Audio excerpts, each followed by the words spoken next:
Mike Pachelli here, coming to you from my studio in the south of France. Thanks for tuning in. I'll be talking about the Beatles recording of In My Life that they did on October 18th, 1965. There's contradictory stories about the writing of the song, probably more differences of opinion on who wrote what than any other Beatles song I can think of. John has said, "I wrote the lyrics first and then sang it. I wrote it in Kenwood upstairs. It was, I think, my first real major piece of work. It was the first song I wrote where I consciously talked about my life. Up until then, it had all been glib and throwaway. The whole lyrics were already written before Paul even heard it. His contribution was the harmony and the middle eight itself." But Paul claims he wrote the entire melody, saying, "My recollection is saying to John, just go and have a cup of tea or something. Let me be with the lyrics for 10 minutes on my own.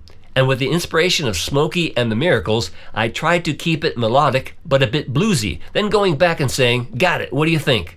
John said, 'Nice,' and we filled out the rest of the verses. We tagged on the introduction guitar riff, which I think I thought up." So unfortunately, we'll never know exactly who did what on the song, but one thing we do know for sure is that In My Life is a very well-loved song by the Beatles.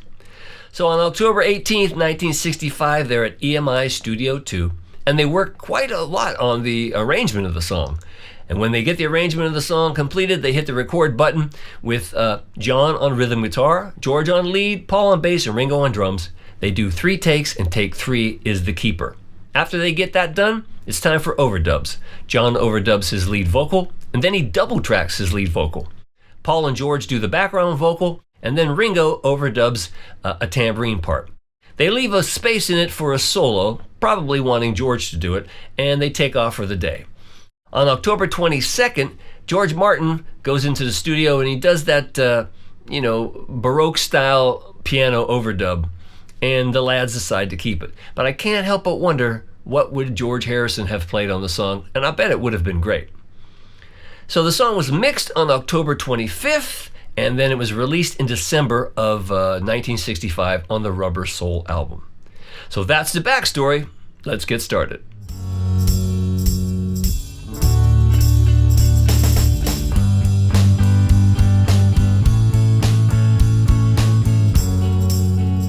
One would think that on such an introspective song, John Lennon would have played an acoustic guitar, but he chose to play his Fender Stratocaster. So I've got mine going through a 1967 Princeton Reverb, because the Beatles were using a lot of Fender amps back in those days. The tone is rolled back a little bit to get a little mellower sound, but unfortunately on the mix of the record, they pretty much bury John's guitar part, and it's a marvelous rhythm guitar part. So anyhow, when the song first starts on the intro, John's just playing root fifth of an A and an E. And he plays this part. He plays very softly, actually, at the beginning. He plays. He does accent beat 2 of the second measure. So again.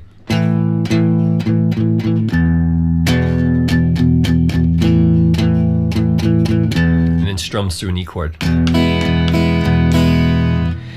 Now in the verse, you'll need these chords. You'll need an A, an E, an F sharp minor. Sometimes he plays it with the low strings. Sometimes he plays it just like the middle 4 strings. Great A7 voicing he uses is like this. You'll need a D and a D minor. And those are the chords for the verse. What's great about the way he plays here is that he plays a chord and then he always strums through it. Kind of like this. Like on the verse it'll be to the E, F sharp minor, 2 E notes rings out for some reason, D minor, A, stays on the A, E, F sharp minor, D, D minor, back to the A, and then an open strings before he gets to the first bridge chord. So let me play that for you in time. 3, 4.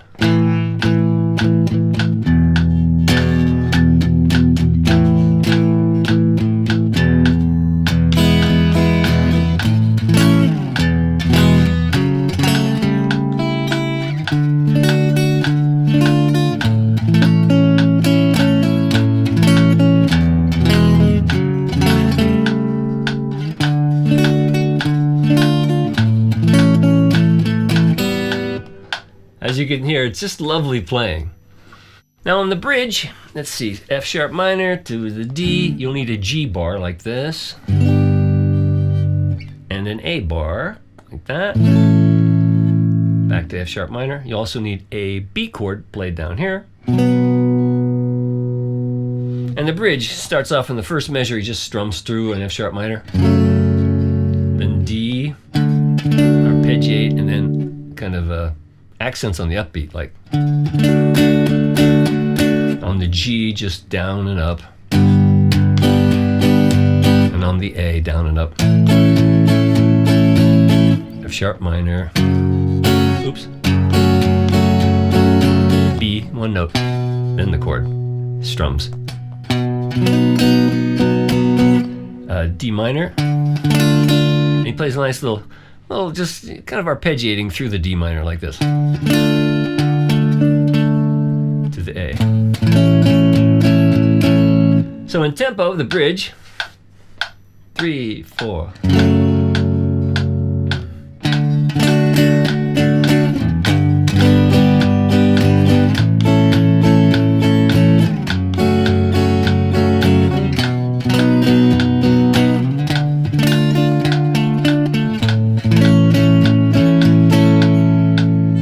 So as you can see, it's just lovely and intelligent rhythm guitar playing.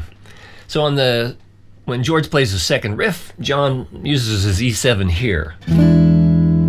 So you'll need this E7 for the second time. And he simply plays against the riff, he plays.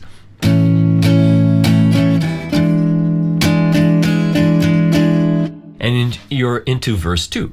On verse 2, more just lovely, intelligent playing. And he uses that same E7 on the first measure of verse 2. And he plays.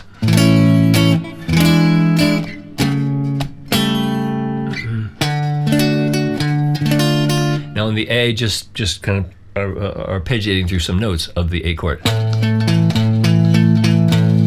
Back to.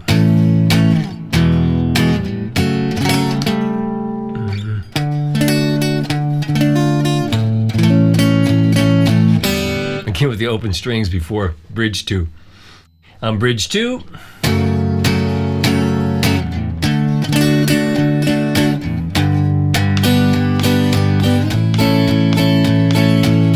interestingly here on the second part, on the F sharp minor, he goes like this. He goes, and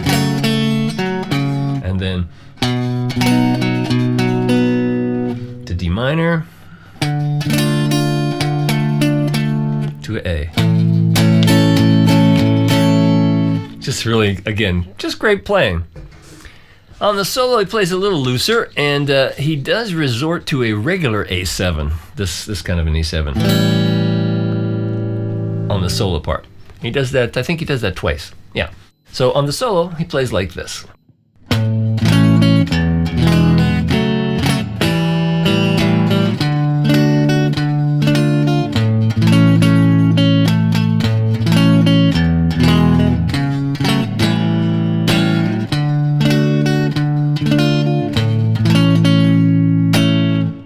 Then you're into bridge 3, which is just, again, a whole note of F sharp minor. And then a very slow strum of the D.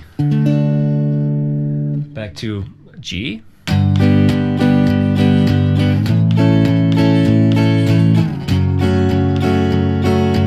On this B, he plays a B bar chord on the 7th fret, and he goes like this. He goes to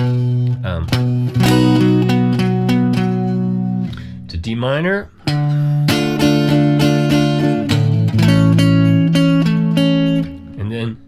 For the last time the George plays the opening riff, he plays first position A very softly. And then a first position D minor.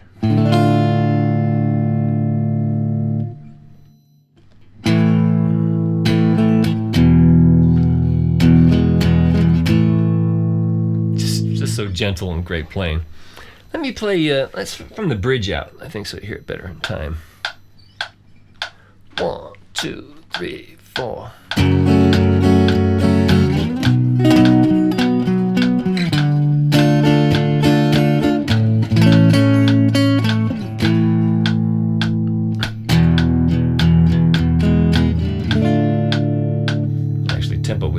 there to, and a little bit of retard. Charts and tabs at MikePachelli.com will make it a lot clearer. Plus, you'll see when I do the sound alike exactly how it all fits together. But those are all the parts John plays on In My Life.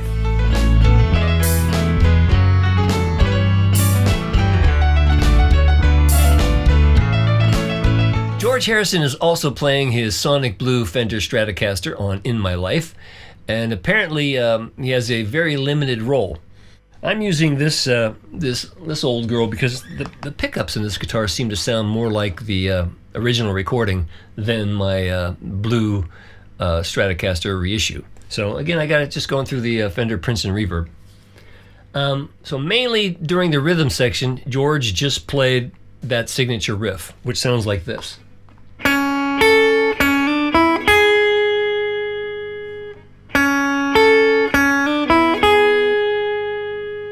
Now, if you're a two-guitar band, have your lead guitar player do that while you do John's part. If you're a one-guitar band, you might want to add a low A note with the C sharp, and then play the riff and stick an E in there too, like something like that, maybe. That would work too. But on the record, George is just going.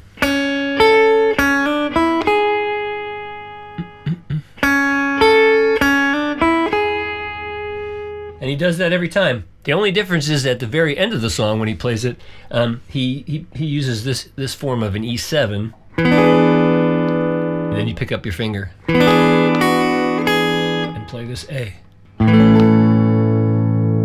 So the very last time.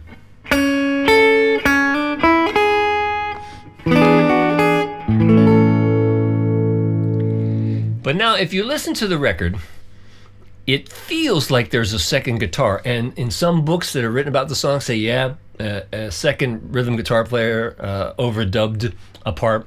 They don't know if it was John or George, or perhaps when the Beatles sang back in those days, they listened to full black monitors while they were singing, and it may be some leakage of the first guitar. That's why you kind of sense a second guitar. But I found for the sound alike, it just sounds better with the second guitar kind of strumming lightly. And so if you're going to do this and you're a two-guitar band, just have your rhythm guitar player play the chords to the song, all first position chords, very lightly, and it kind of fills it out. Because, you know, the mix of the original is just so god-awful that it helps it. And you'll hear on my sound alike that it works good. So I'd have the rhythm guitar player just play the chords like this. Just play lightly. He would play.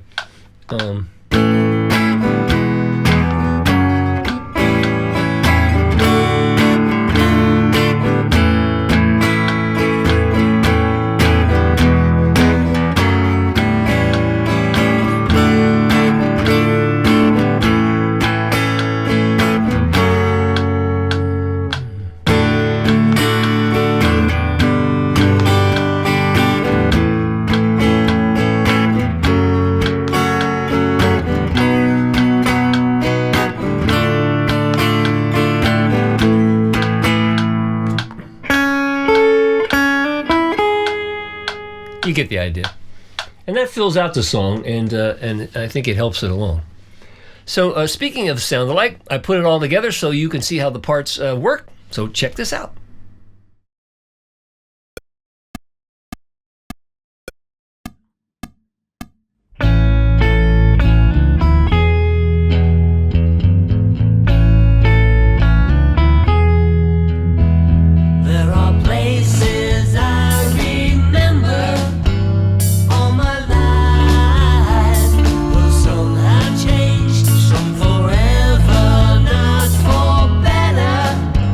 Some have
So there you have it. And as you heard, I mixed it a little more guitar friendly than the original record so you could see how those parts fit together. And I think you might agree that the extra rhythm just helps fill out the song. Charts and tabs are available for you to download at MikePachelli.com so you can see exactly how things were played. And if you'd like to drop me a line, you can also do so at MikePachelli.com. And I appreciate your consideration on downloading some charts and tabs, to help support this work. So have fun playing this great old song, because that's what playing the guitar should be all about. And I'm Mike Pachelli. Thanks for hanging out with me.